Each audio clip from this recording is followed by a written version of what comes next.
días, ¿cómo están? Espero se encuentren muy bien el día de hoy, 22 de marzo del 2023. Eh, yo soy pues Adriana Lourdes Bautista Jaimes, su asesora en la unidad curricular Derechos de la Niñez y Adolescencia. Esta unidad curricular pues está dividida en unidades académicas que se encuentran dentro del programa establecido por la universidad. Igualmente pues se encuentra determinado y señalado en el aula virtual para los fines de que ustedes pues lo estimen y lo podamos posteriormente socializar. Brevemente, antes de impartir lo que es la planificación, pues voy a hacer una breve presentación, como ya dije, de lo que soy. Bueno, soy abogada, egresada de la Universidad Católica de Táchira hace 22 años. Soy especialista en derechos humanos, especialista en derecho procesal, especialista técnica en criminología y criminalística, magíster en derecho penal y criminología, doctora en derecho y relaciones internacionales y próximamente voy a recibir el título de postdoctora en epistemología e investigación científica. Bueno, fui funcionaria del Poder Judicial, del cual pues me siento sumamente orgullosa y agradecida desde el 2001 hasta el 2021. Me retiré por razones netamente personales, a los fines pues de seguir otra de mis pasiones, como es la escritura. Tengo un libro que fue publicado hace unos meses atrás, pero es de este año, construido o basado sobre un nuevo producto generativo, que es el derecho emocional, y pues está fundamentado en la justicia y en la equidad como una alternativa universal para la resolución de los conflictos. Los invito a que cuando puedan, pues lo puedan obtener. Se encuentran diferentes librerías electrónicas. Pueden colocar en la web Adriana Bautista Derecho Emocional y pues allí les va a arrojar diferentes resultados donde pueden adquirir ese libro. En cuanto al área académica, pues bueno, fui y soy docente universitaria, abriéndome en primer lugar en el 2005 las puertas de la Universidad Bolivariana de Venezuela, después diferentes universidades del país, como la Universidad Fermín Toro, la Escuela Nacional de la Magistratura, la Universidad Bicentenaria de Aragua, la Universidad Católica de Táchira, y hoy en día pues prácticamente dedicada al 100% al Instituto de Estudios Superiores de Investigación y posgrado. Eso brevemente, en síntesis, es lo que ha sido mi trayectoria y lo que sigue siendo parte de mi trayectoria. Bueno, de la mano, pues bueno, siempre de Dios y que me siga fortaleciendo para continuar dando clases, que es una de mis pasiones también. En cuanto a la unidad curricular, ya vamos a dividirla en 4 compromisos evaluativos, con los cuales deben ser cumplidos por ustedes en la fecha que se encuentran establecidas dentro del plan de evaluación. Son formas pues de validar el aprendizaje y pues vamos a verificar allí diferentes conocimientos, ¿no? Que es muy importante que ustedes pues se conecten a las clases, que las puedan ver en diferido para poder socializar ese mismo conocimiento. Sin embargo, bueno, en el plan de evaluación lo vamos a establecer o ya está determinado entre cuadros comparativos que deben ser entregados del 5 de junio al 11 de junio del 2023. Luego, mapas conceptuales del 26 de junio al 2 de julio del 2023. Posteriormente, un análisis reflexivo del 17 de julio al 23 de julio del 2023. Y finalmente un ensayo del 7 de agosto al 13 de agosto del 2023. Cada uno pues tiene una ponderación del 25% para un total del 100%. Se evalúa con calificación máxima del 1 al 100. Posteriormente eso va a otra plantilla que hace el cálculo y pues para convertir esa calificación del 1 al 20 y se aprueba con 12. Es muy importante pues que ustedes tengan conocimiento que se aprueba con 12 y no con 10. y que pues deben pues, tratar de hacer las actividades de manera óptima a través del aula virtual. En el mismo plan de evaluación están las indicaciones y los lineamientos detallados para el desarrollo de cada una de las actividades. Igualmente se encuentra mi número telefónico para que se puedan comunicar conmigo ante cualquier inquietud, novedad o sugerencia. Es muy importante que ustedes tengan pues trato con su docente a los fines pues de poder internalizar o verificar algún tipo de sí, aspectos que ustedes pudieran o quisieran también desarrollar, ¿no? Por eso pues está mi número allí. Sí, pues lógicamente yo puedo atender inclusive los sábados y los domingos, pero bueno, de 9 de la mañana a 9 de la noche. Es muy importante pues también que respetemos ese espacio. Luego de las 9 de la noche pues sí les agradecería que no me escriban sino al otro día. Y pues que traten de escribirme vía WhatsApp o mensajería de texto, porque pues a veces me llaman y yo estoy ocupada y no puedo atender. Entonces cualquier estudiante que se quiera comunicar conmigo perfectamente lo pueden hacer vía mensajería. ¿Ok? Bueno, eso es con respecto al plan de evaluación. Si tienen como también del plan de evaluación alguna sugerencia o inquietud, se pueden comunicar conmigo si quisieran, en todo caso, no sé, proyectar o sugerir algún otro punto dentro del plan de evaluación. Em, Así las cosas, vamos a hablar un poco de ya lo que es parte de la materia. La materia, pues, como indica su nombre, Derechos de la Niñez y Adolescencia, está netamente contenido el material de apoyo que vamos a utilizar. Es la Ley Orgánica para la Protección del Niño, Niña y Adolescente, cuya vigencia es la del 8 de junio del 2015. Anterior a ella hay reformas, pero tengan en cuenta que debe ser la ley vigente. ¿Y cuál es la ley vigente? La del 8 de junio del 2015. Porque pues allí se reformaron ciertos aspectos importantes del sistema de responsabilidad penal que lo vamos a tocar prácticamente en la tercera clase y pues es necesario que ustedes también tengan conocimiento y más como abogados pues que usemos leyes que se encuentran vigentes. ¿Ok? En cuanto a lo que es el derecho del niño y niña adolescente, pues debemos establecer primero su historia, la historia de los derechos del niño y niña adolescente a nivel macro o a nivel universal. Recuerden que pues, los niños en ciertas épocas eran maltratados o no se consideraban totalmente sujetos de derechos, sino objetos, y pues a medida que fueron creciendo se dieron cuenta que era necesario regular tanto el comportamiento de esos niños como todos sus derechos y deberes, todo su contexto, ¿no? Porque ese niño, niño, adolescente, pues prácticamente pues nos formamos en adultos y que si como adultos tenemos derechos, ¿por qué no crearlos desde su temprana edad, ¿no? Inclusive desde su concepción. Así las cosas, pues en primer lugar en la antigüedad, no, nadie pensaba en ofrecer una protección integral o especial a los niños, niñas, adolescentes, ¿no? Ni siquiera se pasaba por la mente de poder crear un sistema de protección en la antigüedad. En la Edad Media, los niños eran considerados adultos pequeños. A comienzos del siglo XX, los países industrializados no tenían normas de protección para la infancia. Frecuentemente los niños trabajaban con los adultos en condiciones insalubres o inseguras.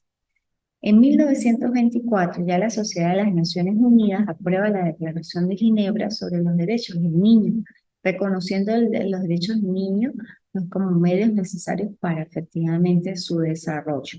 En 1946, la Asamblea General de las Naciones Unidas crea el Fondo Internacional de Emergencia, UNICEF, centrado en los niños de todo el mundo. En 1948, la Asamblea General de las Naciones Unidas aprueba la Declaración Universal de Derechos Humanos, cuyo artículo 25 habla del cuidado no solamente a los niños, sino también a sus madres. En 1959, la Asamblea General de las Naciones Unidas aprueba la Declaración de los Derechos del Niño, que reconoce, entre otros, el derecho del niño a la educación, al juego, a la atención, de la salud y a un entorno que lo apoye. Con el Pacto Internacional de Derechos Civiles y Políticos, y el Pacto Internacional de Derechos Económicos y Sociales y Culturales, los Estados miembros de las Naciones Unidas se comprometen a defender la igualdad de los derechos, incluyendo la educación y protección para todos los niños. En 1968, la Conferencia Internacional de Derechos Humanos se celebra para evaluar los países y sus progresos por 20 años luego de la Declaración Universal de los Derechos Humanos. En 1973, la Organización Internacional de Trabajo aprueba la Convención 138, que fija 18 años como edad mínima para desempeñar trabajos que podrían ser peligrosos para la salud. En 1974, la Asamblea General exhorta a tomar en cuenta la Declaración sobre la Protección de la Mujer y el Niño en Conflictos Armados. En 1978, la Comisión de Derechos Humanos somete un proyecto de convención sobre los derechos de los niños. En 1979, la Asamblea General de la ONU designa ese año como el Año Internacional del Niño. En 1985, las reglas mínimas de las Naciones Unidas para la Administración de la Justicia explica el sistema de justicia penal juvenil que propicia el interés superior del niño. En 1989, la Asamblea General de las Naciones Unidas aprueba la Convención sobre los Derechos del Niño. En 1990, se celebra en Nueva York la Cumbre Mundial a favor de la Infancia, directrices para la prevención, así como las directrices para la prevención de la delincuencia juvenil. En 1991 hay una antesala a la creación de la Red de Información de los Derechos del Niño, que fue en 1995. En 1999, la Organización Internacional del Trabajo aprueba el convenio sobre las peores formas de trabajo infantil, hace como una descripción. En el 2000, la Asamblea General aprueba dos protocolos facultativos de la Convención sobre los Derechos del Niño, impidiendo que los niños participen efectivamente en conflictos armados. En el 2002 se aprueba el programa Un Mundo Apropiado para los Niños. En el 2006, junto con la Oficina de la ONU contra la Droga y el Delito, UNICEF publica el manual que cuantifica el índice de los adolescentes que pueden infringir la ley, más la ley penal, ¿no? Esa parte de justicia de menores. En el 2010, el secretario general de las Naciones Unidas da a conocer el informe titulado Situación de la Convención sobre los Derechos del Niño. En el 2011 está el protocolo facultativo de la Convención sobre los Derechos del Niño de 1989. Y en el 2015, Somalia y Sudán ratifican la Convención sobre los Derechos del Niño. Aproximadamente 196 países pues suscriben la Convención sobre los Derechos de los Niños. Esta convención pues son mecanismos regulatorios internacionales y de protección de los niños y niñas adolescentes, así como inclusive las reglas de Beijing, donde pues establece parte de lo que es la justicia penal juvenil, ¿no? Y del cual pues Venezuela toma aportes o aspectos de esos mecanismos internacionales que inclusive incidieron en la creación de nuestra Ley Orgánica para la Protección del Niño, Niña y Adolescente sobre la base de la doctrina de protección integral del niño, niña y adolescente y del interés superior del niño, niña y adolescente. Bueno, así las cosas, dándose breve repaso de los mecanismos internacionales, pues adentrémonos ahora a lo que es la Ley Orgánica para la Protección de Niños, Niñas y Adolescentes, que para llegar a ser la ley, bueno, recuerden que también primero existió un Código de Menores, posteriormente un estatuto, luego la Ley Tutelar del Menor, y de la Ley Tutelar del Menor, ahí sí pasamos a la Ley Orgánica para la Protección de Niños, Niñas y Adolescentes. En esos momentos, pues se veía al niño, niña, adolescente como objeto de derecho, no como sujeto pleno del derecho. A raíz de la Convención sobre los Derechos del Niño, pues se establece que el niño es sujeto pleno de derecho, con derechos y garantías, valga la redundancia, y que efectivamente pues debe ser protegido y también regulado su comportamiento.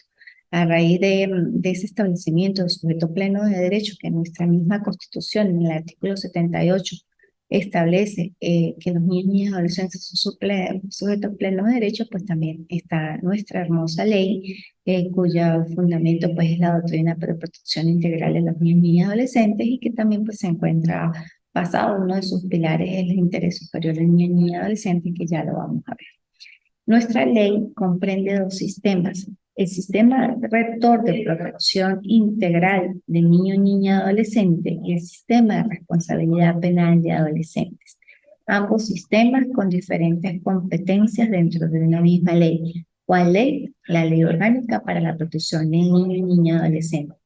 ¿Por qué soy enfática en esto? Porque muchas de las personas a veces dicen, lo voy a llevar a la alumna, me voy a dirigir a la alumna. No, la LONNA es la ley, la LONNA no es una sede, que dentro de la LONNA existen dos sistemas y cada sistema tiene sus órganos administrativos y jurisdiccionales coadyuvantes en el mismo o en los derechos y garantías de los niños y adolescentes. Sí, esos son los órganos, en todo caso auxiliares, pero la LONNA como tal es la ley.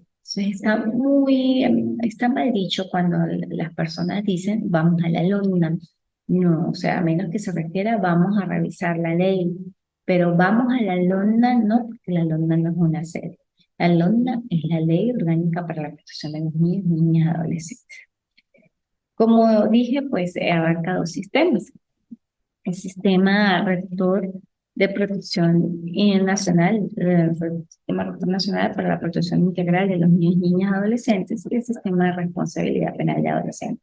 En el desarrollo de la clase, pues vamos a hacer son tres clases las que vamos a ver en el transcurso de este trimestre, pues bueno, trataremos de desarrollar de manera sintética pues ambos sistemas y que ustedes pues, puedan visualizar como un mapa en sus mentes, ¿no? Un mapa conceptual allí. Hoy vamos a ver lo que es prácticamente derechos y garantías y principios fundamentales establecidos en la propia ley. Y en la siguiente clase vamos a ver ya netamente lo que es el Sistema Rector Nacional de Protección Integral del Niño, Niña y Adolescente. Y en la tercera clase pues vamos a realizar parte de este sistema y tocar pues también de forma breve el Sistema de Responsabilidad Penal de Adolescentes.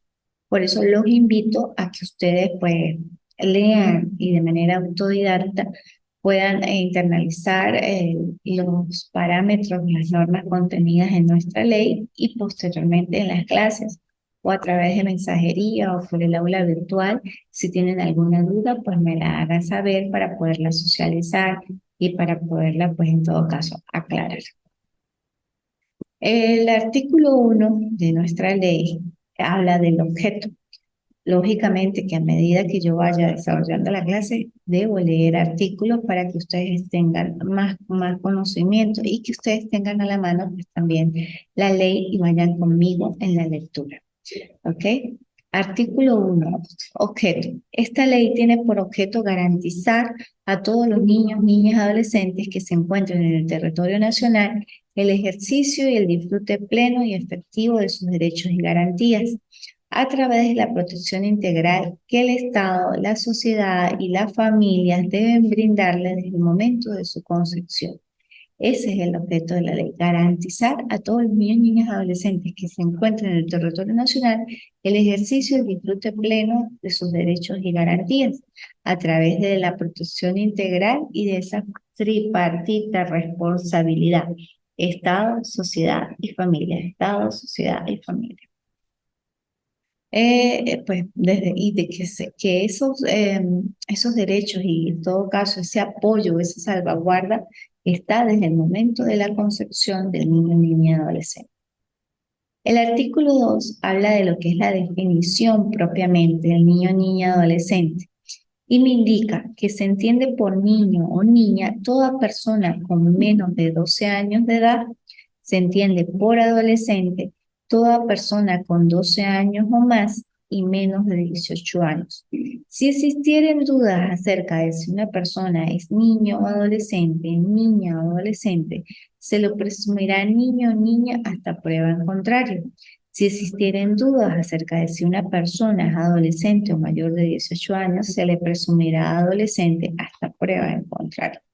Muy importante este artículo de manera completa, porque bueno, en primer lugar define lo que es niño, niña y adolescente y establece el ámbito de aplicación o cómo se puede decir que es un niño o adolescente. Entonces, lógicamente, con menos de 12 años es niño o niña y de 12 hasta menos de 18 es adolescente. Sin embargo, si existe dudas, como me lo dice el artículo, se presumirá niño o niña y si existen dudas de acerca de si es adolescente, se presumirá adolescente. Esto con el objeto de los fines de responsabilidad penal. En el momento que un adolescente o un niño pueda infringir alguna ley penal, pues se va a establecer el ámbito de aplicación si es por el sistema de responsabilidad penal, que ya lo vamos a ver en cuanto a la imputabilidad y la inimputabilidad. Por eso, pero todo tiene que ser con base que si existen dudas, pues se presumirá adolescente o se presumirá niña, lógicamente, que su apariencia física denote que es niño o niña o que es adolescente, porque muchas veces los adolescentes pueden tener cara de adultos, pero siguen siendo adolescentes. Si un adolescente que pudiera fisionómicamente aparecer adulto, pero comete un hecho delictivo y los órganos de seguridad lo aprenden se presume que sea adulto por su fisonomía, pero el adolescente manifiesta que efectivamente es adolescente, el órgano de seguridad debe aplicar el artículo 2 y pues que se presume adolescente. Ya si se demuestra en el transcurso del proceso que pues es adulto, se remitirá las instrucciones al tribunal competente. Entonces, por eso, pues prácticamente esta ley es bastante determinada y precisa en cuanto a ese ámbito. Artículo 3. Principio de igualdad y no discriminación. Las disposiciones de esta ley se aplican igual a todos los niños, niñas, adolescentes sin discriminación alguna, fundamentada en motivos de raza, color, sexo, edad, idioma, pensamiento, conciencia, religión, creencias, cultura, opinión política o de otra índole, posición económica, origen social, étnico o nacional, discapacidad, enfermedad, nacimiento o cualquier otra condición de los niños, niñas, adolescentes, de su padre, madre, representante o responsable de sus familiares. Pues efectivamente, no debe existir ningún tipo de discriminación, ni trato cruel, o sea, fundada en motivos de, efectivamente de raza, color, sexo, edad. Todos los niños, niñas, adolescentes deben ser tratados de igual manera. Obligaciones generales del Estado. El Estado tiene la obligación indeclinable de tomar todas las medidas administrativas, legislativas, judiciales y de cualquier otra índole que sean necesarias para asegurar que todos los niños, niñas, adolescentes disfruten plena y efectiva de sus derechos y garantías. Estas son las políticas públicas pues, que efectivamente debe tener el Estado para salvaguardar los derechos de los niños, niñas, adolescentes y pues tener una protección integral de ellos y sobre ellos. El principio de corresponsabilidad, artículo 4A. El Estado, las familias y la sociedad son corresponsables en la defensa y garantía de los derechos de los niños, niñas y adolescentes, por lo que asegurarán con prioridad absoluta su protección integral, para lo cual tomarán en cuenta su interés superior en las decisiones y acciones que les conciernan. Ay, perdón. Por eso es la tripartita responsabilidad, Estado, sociedad y familia. Artículo 5. Obligaciones de la familia e igualdad de género en crianza de niños, niñas y adolescentes. Este artículo también es sumamente importante. Voy a leerlo completo con calma y luego lo analizamos. Dice, la familia es la asociación natural de la sociedad y el espacio fundamental para el desarrollo integral de los niños, niñas y adolescentes. Las relaciones familiares se deben fundamentar en la igualdad de derechos y deberes, la solidaridad, el esfuerzo común, la comprensión mutua y el respeto recíproco entre sus integrantes. En consecuencia, las familias son responsables de forma prioritaria, inmediata e indeclinable de asegurar a los niños, niñas y adolescentes el ejercicio y disfrute pleno y efectivo de sus derechos y garantías. El padre y la madre tienen deberes, responsabilidades y derechos compartidos, iguales e irrenunciables, de criar, formar educar, custodiar, vigilar, mantener y asistir material, moral y afectivamente a sus hijos e hijas. El Estado debe asegurar políticas públicas, programas y asistencia apropiada para que la familia pueda asumir adecuadamente estas responsabilidades y para que el padre y la madre asuman en igualdad de condiciones sus deberes, responsabilidades y derechos. Asimismo, garantizará la protección a la madre, al padre o a quienes ejerzan la jefatura de la familia. Bueno. Este artículo, pues lógicamente también habla de responsabilidad del Estado, de la familia, de la sociedad. Sin embargo, pues establece de manera preponderante lo que es la responsabilidad de crianza y los derechos compartidos.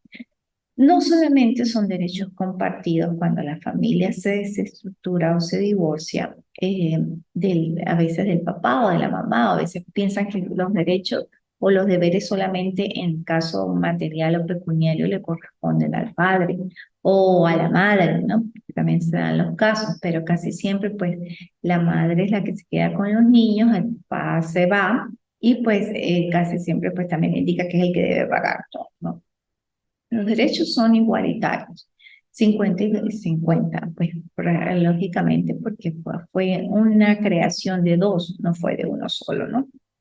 En ese caso, el padre también tiene que entender, o la madre, si es la que se va, que la responsabilidad también acarrea afecto, que no solamente es darle cosas materiales o cubrir las necesidades básicas que pueda tener el niño, niña, adolescente, sino también cubrir sus necesidades emocionales, porque los niños, niñas, adolescentes pues están en proceso de desarrollo y requieren atención, requieren afecto, y eso es una responsabilidad compartida, el afecto, el amor.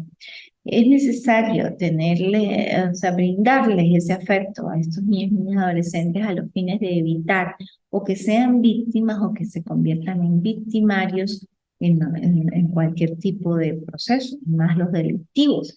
Por eso es enfático esta norma al decir que estos derechos compartidos, iguales y irrenunciables, es de criar, de formar, educar, custodiar, vigilar, mantener, asistir material, moral y afectivamente a los hijos, hijas hijas, hijos e hijas. No solamente es estar en una relación y sí procrear hijos a diestra y siniestra sin tener pues conciencia de la responsabilidad que denota. Somos pues seres humanos creadores de otros seres humanos que efectivamente van a estar conviviendo en nuestro planeta, en nuestra sociedad y que se aspiran que estemos en armonía, en pacificidad con todos, ¿no? Y que podamos pues ser buenas personas, ¿no? Eso es lo que se busca.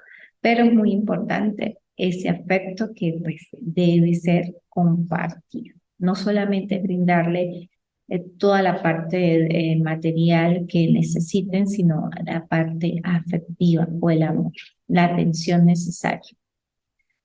Ajá. Artículo 6. Participación de la sociedad.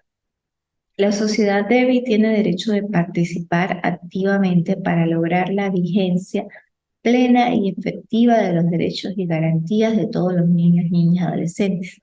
El Estado debe crear formas para la participación directa y activa de la sociedad en la definición, ejecución, control de las políticas de protección dirigidas a los niños, niñas y adolescentes.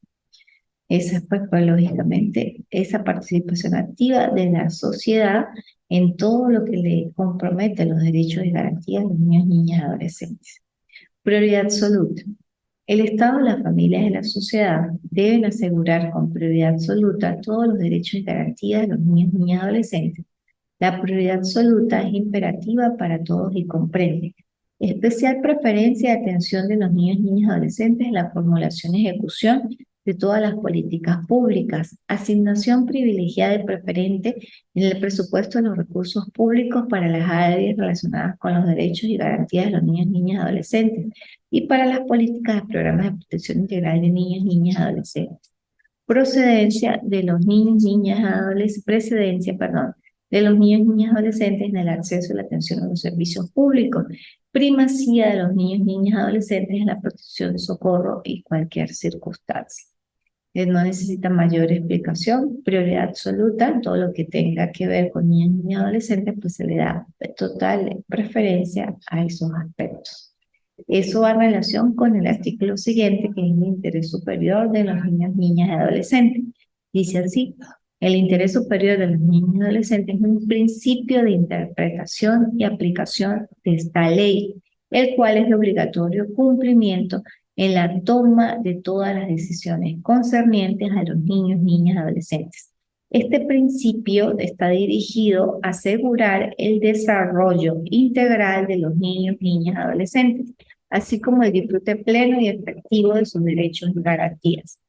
Parágrafo primero. Para determinar el interés superior de los niños, niñas y adolescentes en una situación concreta se debe apreciar la opinión de los niños, niñas y adolescentes, la necesidad de equilibrio entre los derechos y garantías de los niños, niñas y adolescentes y sus deberes, la necesidad de equilibrio entre las exigencias del bien común y los derechos y garantías del niño, niña y adolescente, la necesidad de equilibrio entre los derechos de las demás personas y el derecho y garantía de los niños, niñas y adolescentes, y la condición específica de los niños, niñas y adolescentes como personas en desarrollo.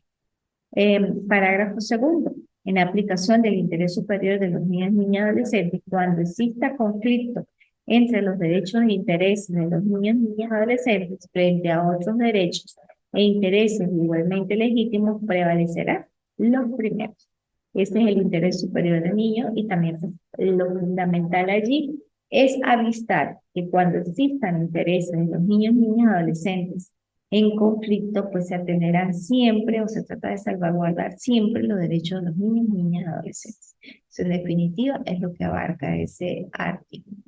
Luego está el principio de gratuidad de las actuaciones, que indica las solicitudes, pedimentos, demandas y demás actuaciones relativas a los asuntos a que se refiere esta ley, así como las copias certificadas que se explica de las mismas, se harán en papel común y sin estampillas.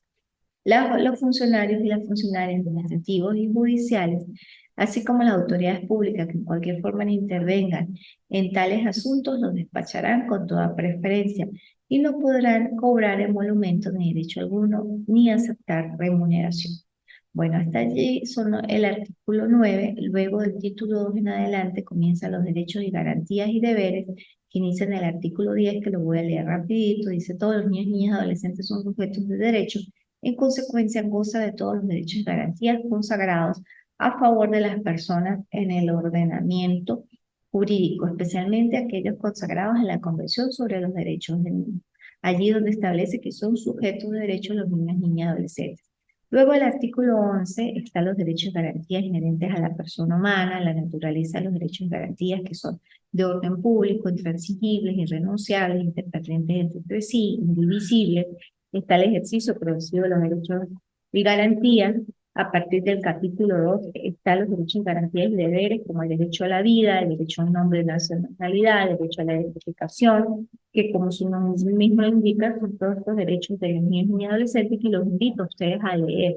El derecho a ser inscrito en el registro del Estado Civil, promoción de reconocimiento de hijas e hijos, derecho a ser criado en una familia, derecho a mantener relaciones personales, contacto directo con el padre y la madre, derecho a un nivel de vida adecuado, derecho al buen trato, a la integridad personal, a la libertad personal, a la protección a la maternidad, a la lactancia paterna, derecho a atención médica, protección contra sustancias alcohólicas, estupefacientes y psicotrópicas, derechos a ser respetados y respetados por los educadores y educadores, que es muy importante que los educadores tienen que respetar a los niños, niñas y adolescentes, así que los niños tienen derecho a recibir una educación basada en el amor, en el afecto y la comprensión mutua, la identidad nacional, el respeto recíproco, ideas, creencias y la solidaridad. En consecuencia, se prohíbe cualquier tipo de castigo físico o humillante. Es muy importante que los educadores lo tengan en cuenta. Bueno, hasta aquí vamos a dejar el día de hoy, el artículo 56. En la próxima clase terminaremos con los derechos y deberes, continuaremos con el sistema de protección rector nacional y pues trataremos de avanzar en ese sistema porque pues solamente son 3 encuentros académicos. Con respecto a la frase indicada en el plan de evaluación, voy a dar la frase para la actividad 1 y la frase para la actividad 2. Dice Séneca, necesitamos la fortaleza para resistir el asedio de la vida. Necesitamos la fortaleza para resistir el asedio de la vida. Necesitamos la fortaleza para resistir el asedio de la vida. Séneca. Frase 2. No debemos quejarnos de nada, excepto de nosotros mismos. No debemos quejarnos de nada, excepto de nosotros mismos. No debemos quejarnos de nada, excepto de nosotros mismos. Esto también lo dijo Séneca del libro de 555 Joyas de la Sabiduría. Así las cosas, pues bueno, nos vemos en próxima oportunidad. Estén atentos al enlace que envía el Instituto de Estudios Superiores de Investigación y Posgrado. Y como lo decía Immanuel Kant, atrévete a pensar, sapere aude. Hasta pronto.